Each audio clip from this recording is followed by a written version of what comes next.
Allah balas. Yang berbuat jahat juga Allah balas. Tapi ada ayat Allah yang paling bersama dengan judul ini adalah hal jazaa'ul ihsan illal ihsan. Kandungan ayat, setiap yang baik pasti dibalas dengan baik. Saya kembalikan kepada judul tadi, jangan berhenti berbuat baik. Ada suatu hukum namanya law attraction. Artinya hukum tarik-menarik. Itu berlaku di alam. Kalau Ustaz contohkan sebuah laptop dengan infocus. Kalau laptop sudah dinyalakan, sudah ada tulisan dalamnya dihubungkan kepada infocus, apa yang ada dalam laptop itulah yang di layar infocus. Tidak ada kurang, tidak ada bertambah.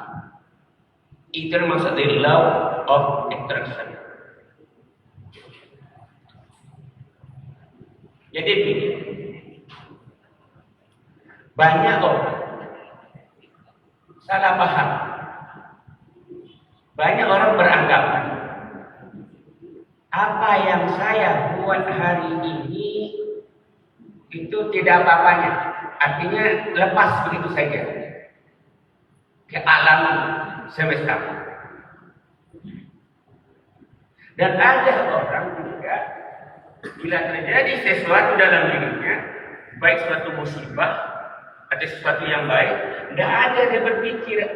Ya kan, artinya kalau musibah tentu ada persoalan diri kita di pikiran kita sebelum musibah ini terjadi.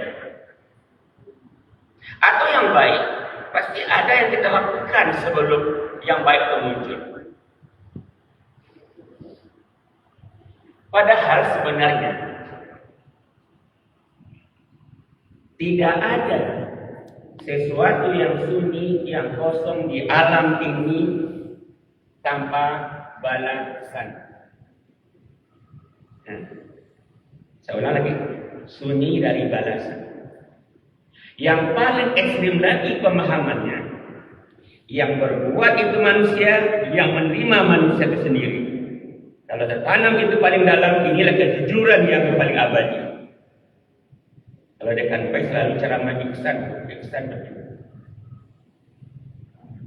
Jadi begini, apa yang kita pikirkan keluar dia, apa yang kita rasakan keluar dia, apa yang kita lakukan keluar dia, masuk ke alam bebas ini.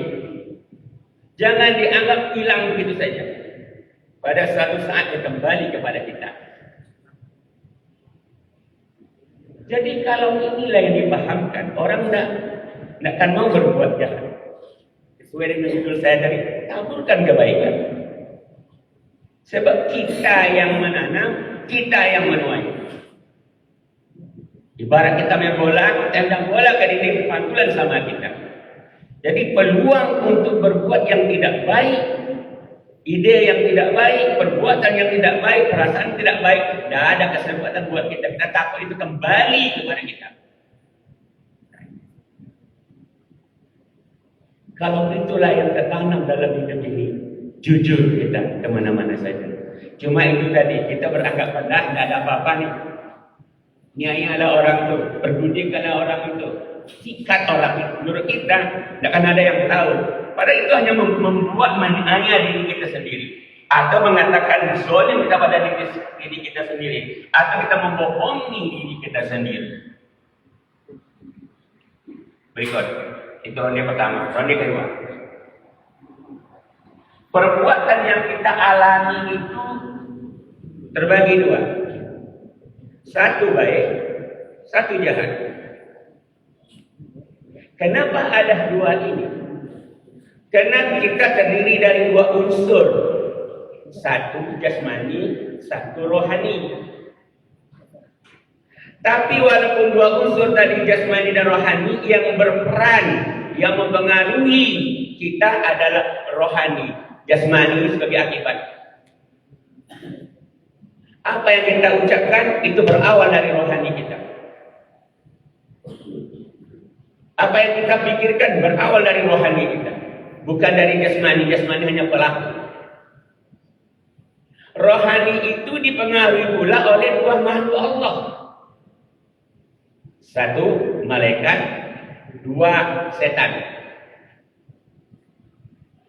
Kedua-duanya ini, setan dan malaikat, tak pernah damai sedetik pun, tak pernah damai. Walaupun rumahnya dekat. Terletak di hati manusia. Selalu berkelahi. Kadang-kadang dalam hidup kita itu malaikat menang, kadang-kadang setan yang menang. Kenapa ini terjadi? Jawabannya, malaikat itu perlu makan. Malaikat itu perlu kekuatan. Istilah dalam ABRI namanya amunisi, senjata. Perlu dia. Apa amunisinya? Malaikat itu ibadah. Kalau ibadah dilakukan oleh seseorang, suara malaikat itu bergema. Setan tidak bisa masuk. Contoh, kalau ada azan di Munawarah, hayya 'alas shalah, langsung setan berkata, tidak usah ke masjid. Malaikat bertindak, diam kau, dengan suara kerasnya. Kenapa dengan suara kerasnya malaikat mengatakan diam kepada malaikat? Karena dia punya kekuatan. Di mana kekuatannya? Dari ibadah. Itu makanannya. Setan juga punya kekuatan. Apa makanannya? Maksiat. Semakin banyak maksiat dilakukan oleh seseorang, setan menjadi-jadi. Suaranya bergema. Jadi berlakulah sebab, namanya hukum sebab akibat. Kalau malaikat kuat, setan ke bawah. Kalau setan kuat, malaikat ke bawah. Itu sebab akibat yang bisa dielakkan. Yang sama datang tidak ada. Jadi lahirlah rumus. Semakin banyak seseorang melakukan ibadah, sama dengan malaikat menang, setan kalah. Kesimpulannya manusia baik. Kita balikkan rumus ini. Semakin banyak manusia berbuat dosa atau maksiat, malaikat lemah. Yang menang adalah setan. Posisi manusia adalah jahat. Jadi itulah yang mewarnai perbuatan kita.